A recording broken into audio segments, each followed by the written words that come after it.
Are you listening? Damn.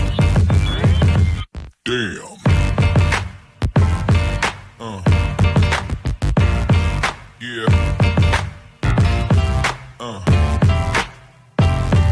Yeah.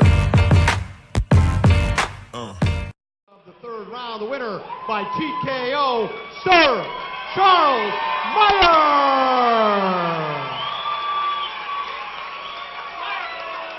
So Charles Meier with Another episode of Trash Talk. I'm Damian Hill. With me, as always, is TJ O'Connor. Tonight we have Charles Meier, who's getting ready. Sir Charles Meier. Let it be known. But Let it be known. Yeah, I have to show respect.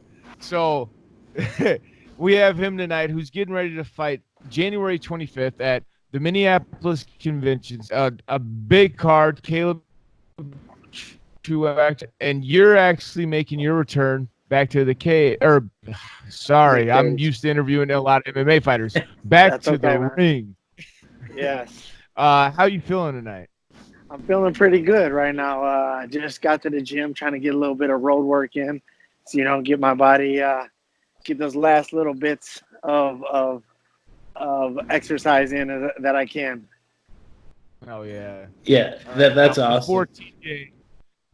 Before TJ either asks the next question or corrects me, because I totally fibbed at the beginning of this, Trash Talk is brought to you again by Valhalla Combat Sports Incorporated, Ink Drink Tattoo out in New Brighton, Minnesota. Valhalla Combat.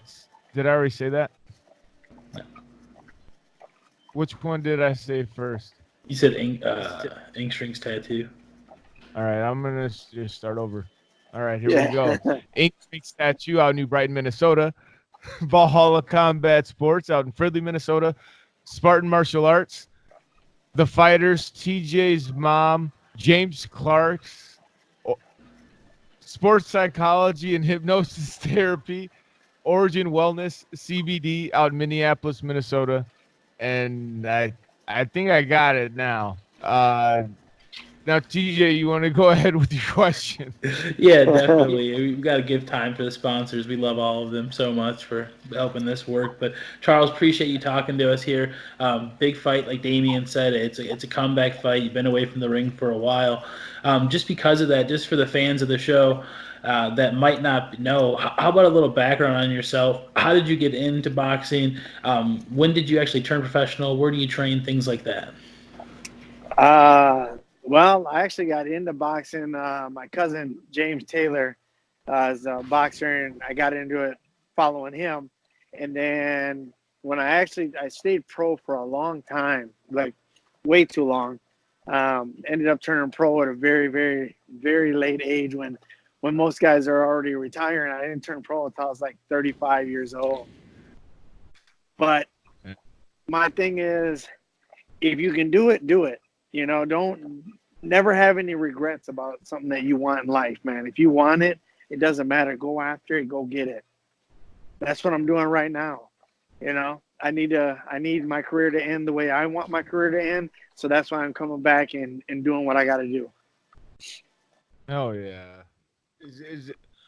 Oh man. So was there any extra motivation coming back now? Because you just said that you had the late start already, and then you were away from the game for 5 years, and now coming back into the game and taking a fight against a guy who has a bunch of fights on his record as well.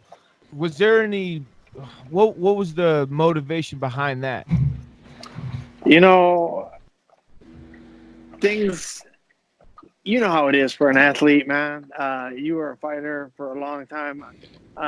We've been on the same cards before. I'm pretty positive. Yeah. But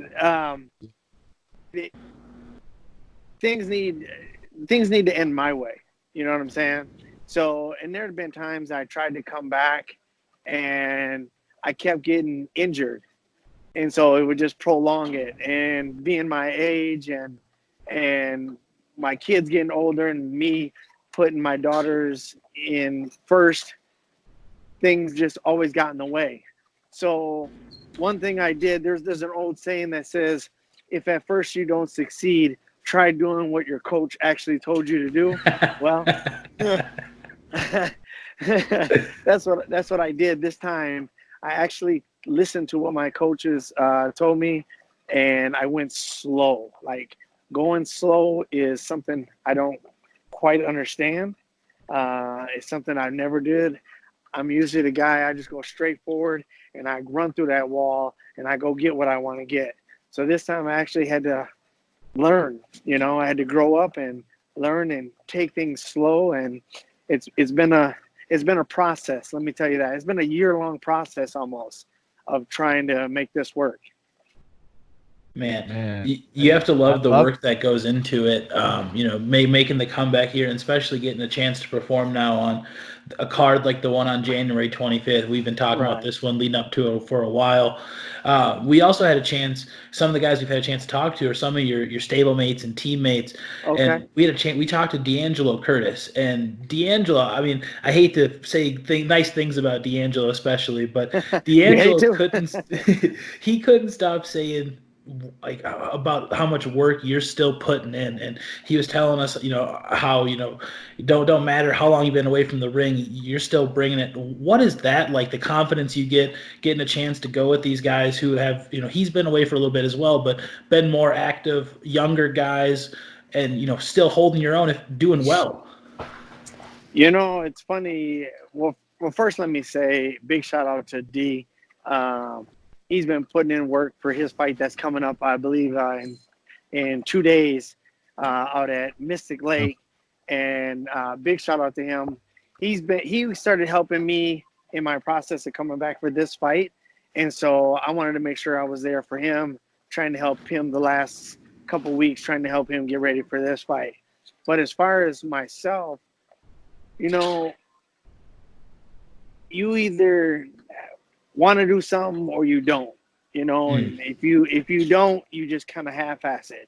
And I'm not about that. I've never been about that.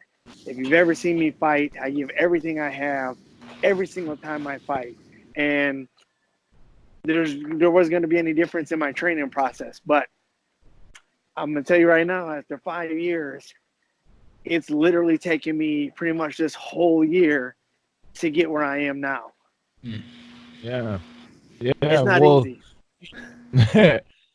Oh man. Okay. So you mentioned it earlier that you were taking your time. You were listening to your coaches, as you put it. Taking your time, taking it slow, coming back. In that process of taking it slow and coming back, you said that you started to learn a whole lot more. What are the things that you feel like you started to pick up now that you didn't necessarily pick up or pay attention to, or as you said it again, you didn't listen to from your coaches back when you first were fighting? When you're young, you just go off of talent, and some of us rely on our talent more than others, just our natural God-given talents. And I was the type where I figured I can do these things and I don't really have to listen to that much, But what I think the biggest thing that I learned is, and listening to them, is patience. Like literally that one word, patience, is everything. So when you get a little bit older, I start seeing things now that I didn't see before, because everything kind of slows down a little bit, Before it was like, let's just go head first. Let's go take this dude out.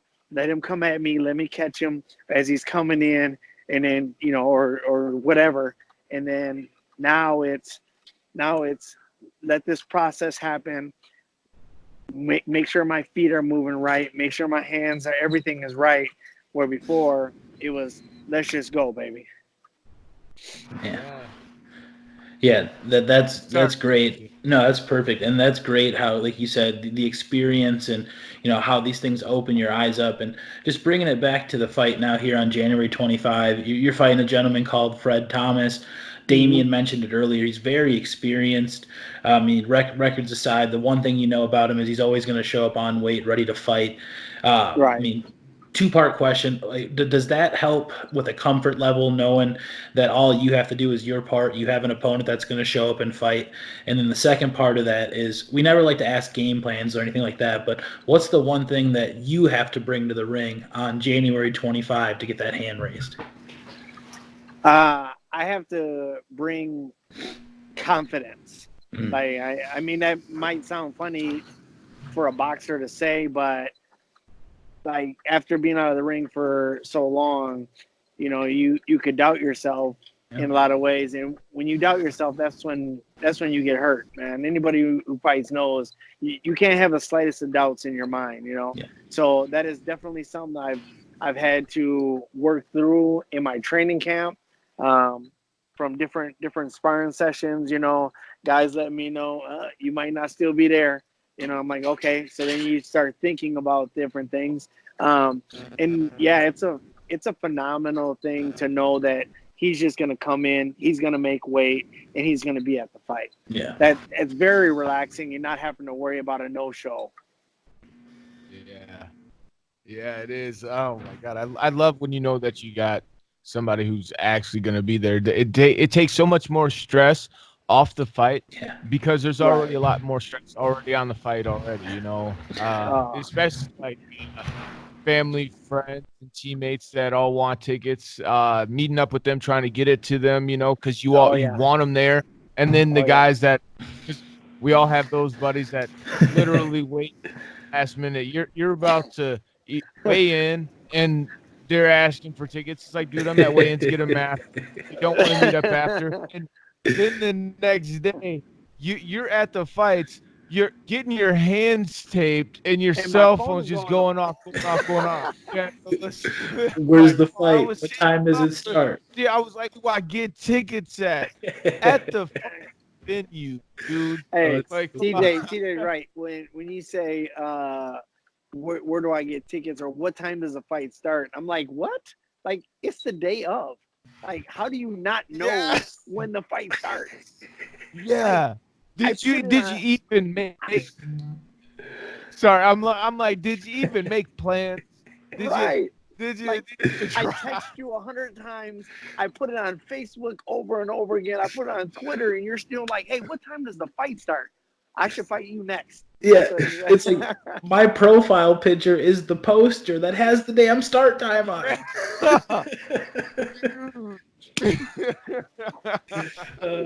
That's perfect. That's perfect.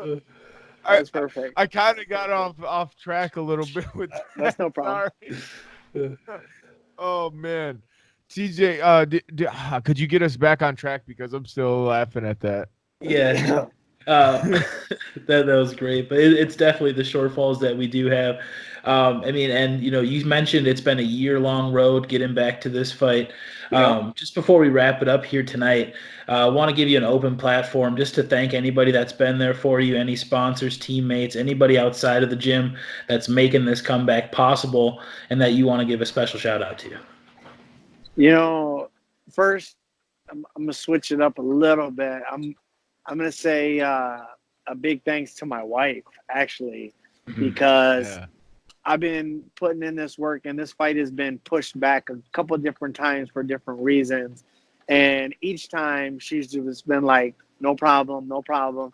But really, these last couple weeks, she's been like, I'm like, hey, I'm going to go to the gym afterwards, and then I'm going to do this. I'm going to go run or do that after. And she's like, you don't even have to say anything to me. I want you to be you and do what you do and just go do it. So I got to give her the first shout out, like right off the bat. But then my coach, Jim, for even considering taking me back after all these years and be like, yeah, you know, not because if you're honest, some people don't necessarily see me being older as a reason to come back, you know what I'm saying? And he's still willing to help coach me, but I had to prove to him. That that I had what it took to make it in the ring. So I know I earned his respect there. So I big shout out to him. Tony Grogecko for putting the fight on and letting me be on this card. It's a big card. I really appreciate it. My homie Caleb, he got some work in with me the other day, For as far as sponsor though, I only got one sponsor, D Brown Promotions, Productions or whatever, or Enterprise. My bad, D Brown Enterprise. They helped me out for this fight, and I really appreciate them.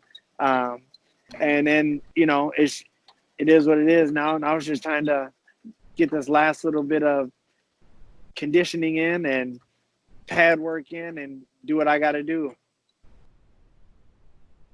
Oh yeah. Oh man, I can't wait to see you perform. I'm gonna be there. Hopefully, Kate's side, and hopefully they let me set up and do interviews again like I did last time. And this is gonna be a good night. I feel it. I feel the energy, and I feel it from you. And I can't wait. This is the first time I'm ever gonna fight in front of my daughters. That's another small factor. That's awesome. Of me wanting to fight. Like I know it might not seem like a lot, but to me, my babies, my daughters, they're everything. So me fighting in front of them is going to be huge. So there's more motivation for me to get this win, and go ahead and handle my business. Oh man, dude. Now, dude, you got me even more excited, and just like my smile hasn't gone away. Oh man, I love it. Like I love the fact that that there's so many fighters out here that all show the love and respect for their families and stuff. Like there's so many family men in the fight game. You just don't expect it. It throws people off sometimes, but it's one of those things. Like I love it, and I don't know how anybody does it. So that the two dudes that you brought up with are D'Angelo and Caleb Truex, both family guys. Yeah. Both great fathers. Both great fathers, man. So big shout out to that too, man. And just like you said, every other father that's out here doing things and got nothing but love for their family. Yeah. Now TJ's grinning now too because he's like, hey, I got a kid. No. I watched one or two of the other videos, and I always see like his kid's foot like flinging in the background. Whenever he sees Damien, he runs to the screen and starts throwing punches instantly. He just knows it's on site, and the fact that I got that drilled into him at 2 years old, it's beautiful. Nice. Yeah. Nice. And like there's been other fighters that have like been doing interviews with us. Yeah, here he comes, right on cue. There's been other fighters where their kids will like start to run across the screen or try to come over, and they'll like, hey, I'm sorry, you guys. I'm really sorry. Hey, dude, let them come on. Screw it, come on. Right. And we just roll with it. Like how can we not be for the families?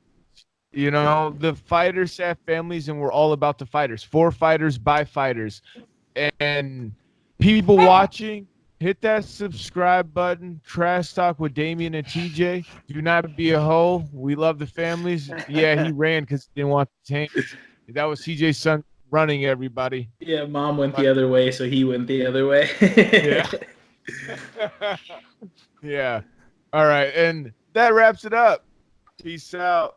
All right, guys. All right. Are you listening? Damn.